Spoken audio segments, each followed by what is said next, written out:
Welcome to Unbroken with Yay. Pull up a seat and get ready for some real talk, raw healing, and a reminder that no matter what you've been through, you are still standing. You've got this.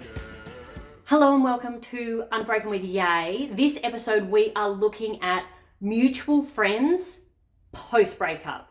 So how to deal with gossiping and people wanting to get involved or taking sides, and what can we do in order to keep the peace in our own life, get through the breakup without it turning into a high school drama. Join me for this episode. All right, so let's jump in. The first thing we're going to talk about in this episode is anti-venting, which is essentially, as it sounds, not going out there and talking shit about your ex.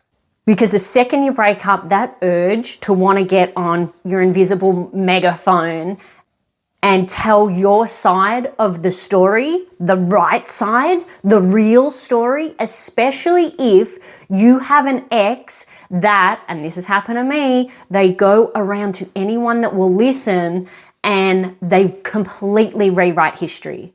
They will tell people about the breakup and the ins and outs of the relationship, but with a completely false narrative. They make themselves the victim. You are now villainized. And they spin a completely false narrative. So you don't have control over what your ex says, but you do have control over what you say. Because let's be real, an ex trying to rewrite history so they don't look like the bad guy, or that they dropped the ball, or that they didn't put any effort into the relationship. That's really common. That is super common. But responding to that false narrative, it's beneath you. You don't have to justify to anybody, particularly the naysayers that are sitting there. They're on the outside, the peripheral of your friendship group. These are not your ride or die friends. These are the ones that socially you both are friends with, and they just love a bit of gossip. They just want to know what's going on. What's the tea? You don't need to explain yourself to them. You don't need to justify yourself to them. And you don't need to engage in high school level drama going back and forth between you and your ex. If you are genuinely wanting to find peace and move on, you're not going to respond to that. And you're also not going to then tell your side of the story like you're in a courtroom to people that have nothing to do with the relationship you had with your ex. They are just social friends, people you see from the footy club, down at the local Woolies, school pickup, whatever. They do not need to be involved.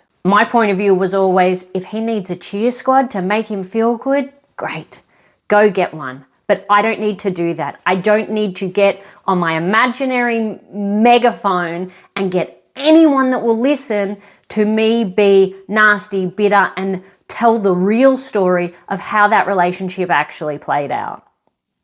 Because when you are spreading hate and bitterness and you're that person that goes on and on and on, and these people are just letting you spill your guts, right? About all the awful things that happen in that relationship and how bad your ex was and how good you are in comparison, it doesn't actually become interpreted that way. It actually makes you look bitter and stuck and jealous and obsessive. It doesn't paint a good picture for you. So even though you're wanting to get people on your team, you might want to rethink that, because it actually just makes you look like the villain. The true power is in silence. So I didn't ever respond. I chose not to respond when I knew that my ex was going around saying nasty things or rewriting the history of how things actually played out to make me look not as nice as maybe I had been.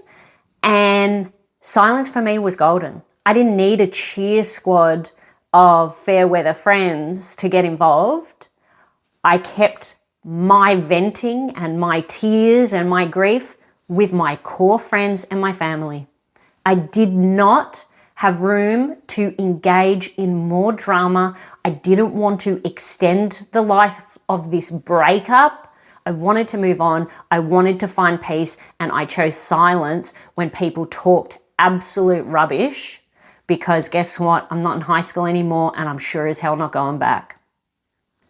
Let your dignity do the talking. Let your current and real life do the talking. Because the people who actually know you really well, they don't need an explanation. They don't need all the defense tactics. They love you for you, and they know that you're at a low point, and they know when someone's making up stuff to make themselves look better. So keep your dignity high. And the casual friends, they don't deserve to know. Which brings me to the next part of the podcast today, which is starving the meddlers.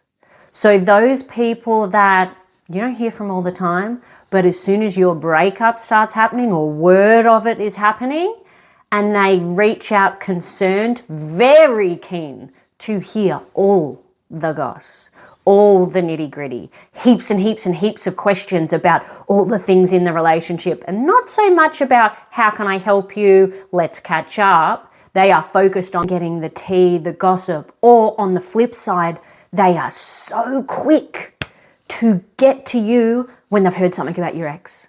So they are texting you or calling you or sharing photos or DMs about, did you hear? Did you see? Did you know that your ex said or did XYZ? That's not helpful. How is that helpful to me? How is that helpful to me to keep dragging me back to the toxic relationship that I've exited? I don't want to know. I don't want to see. I want to move on. So when you have these really casual friends that are very keen on reaching out with gossip or just for the purpose of pot stirring, because I've definitely felt that sometimes people do things and I'm looking at them going, you're just doing this to get a reaction. You just want me to blow up. You want me to be the drama, the real housewife of our own suburb and, turn into a crazy person and have an outlandish episode where I go bananas or confront my ex publicly. I'm not going to do that. I'm not going to take the bait and I'm not responding to that. So the people that are casual friends, but they're meddlers. They are meddlers. Starve them. Starve the meddlers because they feed off the crumbs of gossip and salacious information. As soon as you become boring, you're not sharing the information, you're starving them of the info, of the nitty gritty of your relationship, they just move on. They're not interested. So view them almost like a pack of paparazzi. Don't give them the photo. Don't give them the information. Don't tell them where you're going to be or what you're doing. Do not share with the meddlers. Starve them.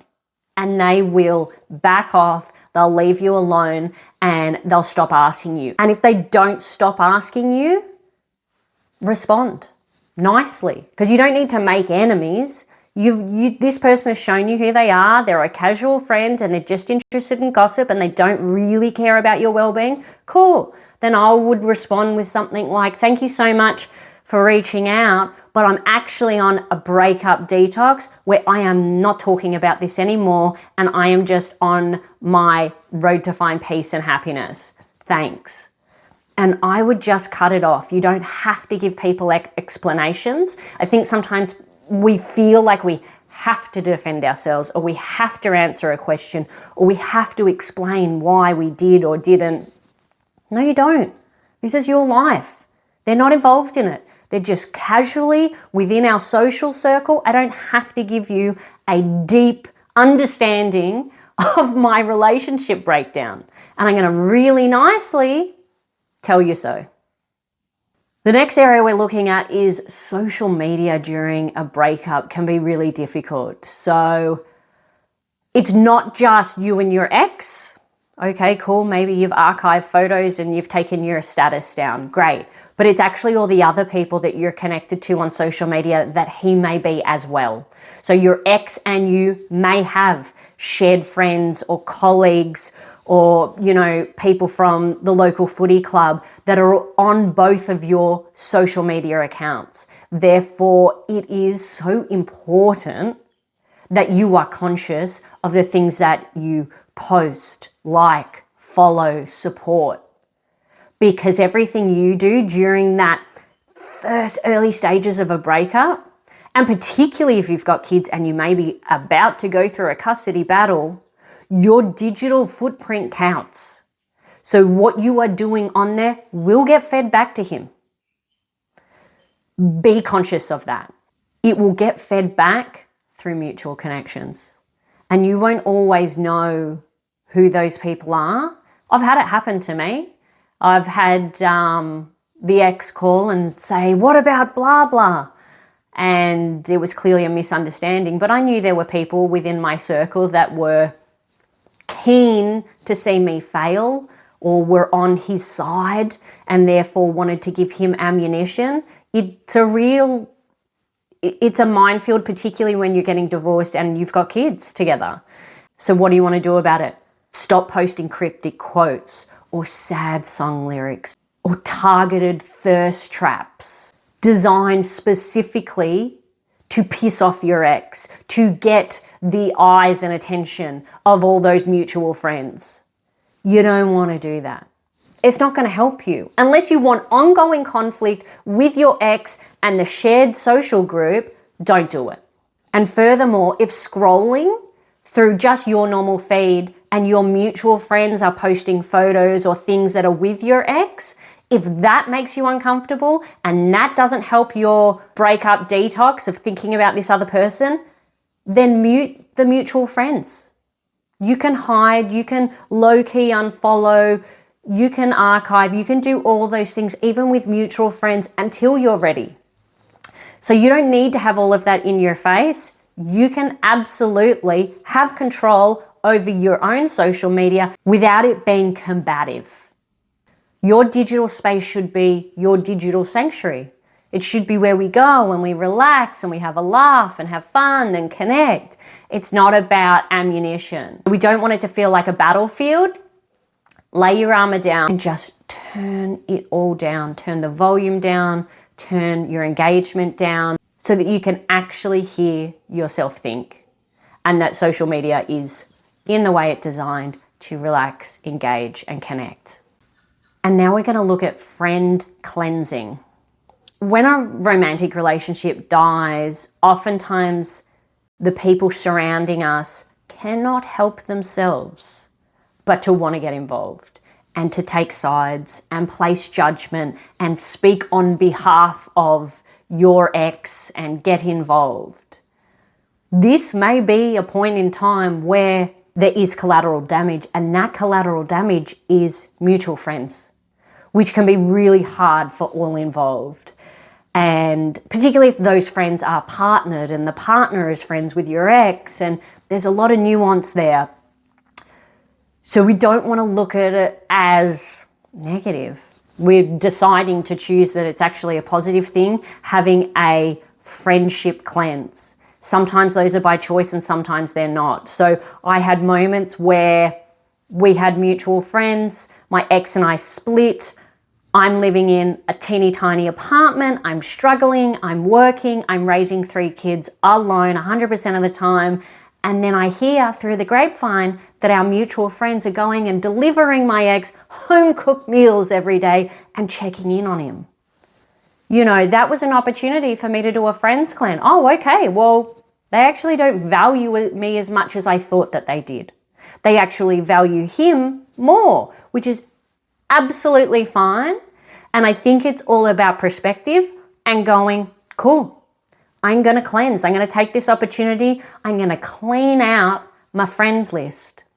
And it doesn't have to be hostile, doesn't have to be mean, but it may be necessary. The other time that I've also had really significant friend cleansing, and I mean brutally cut people out, was when I was grieving.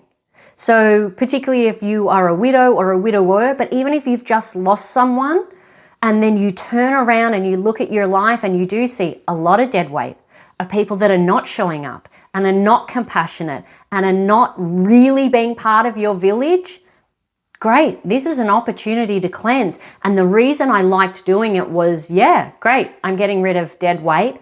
I now have room.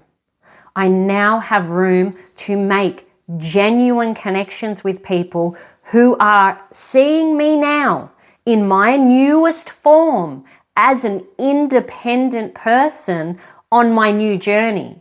So for me, it was a gift. Just because you've lost friends via a breakup or via a death or via a grieving process, that doesn't always have to be a loss. Sometimes it's a benefit. It just gives you more room in your life to connect with people that are actually at your level, that are actually interested in being part of your village and can connect with you where you are at now. Friend cleansing doesn't have to be a loss, it's a clearing. It creates immediate emotional and physical room in your calendar. It gives you the opportunity to meet new people who are meeting you right now as an independent, high-value person that you are today. It's a blessing to find out who you really are and how strong you are and that you can go through something like this. And it's also a blessing to know who your actual village members are. The unshakable village. And if you've got room for new people, great. Room for a fresh social circle, wonderful. It's an opportunity. Because it's all about your next chapter and what you're going to do next and your journey and where you're going to take it. It's all about being positive, finding the peace and going through those steps to be the best version you can be without holding on to the hostility of an old or broken relationship that did not work or is not currently going. Thank you so much for joining me at Unbroken with Yay. As always, I love to hear your topics and thoughts on what you would like me to cover next. Reach out to me on socials, Unbroken with Yay. I'm on TikTok, Instagram, YouTube, Spotify, and Facebook. Until next time, please remember you are not broken, you are completely unbroken, and we are in this together. All the best.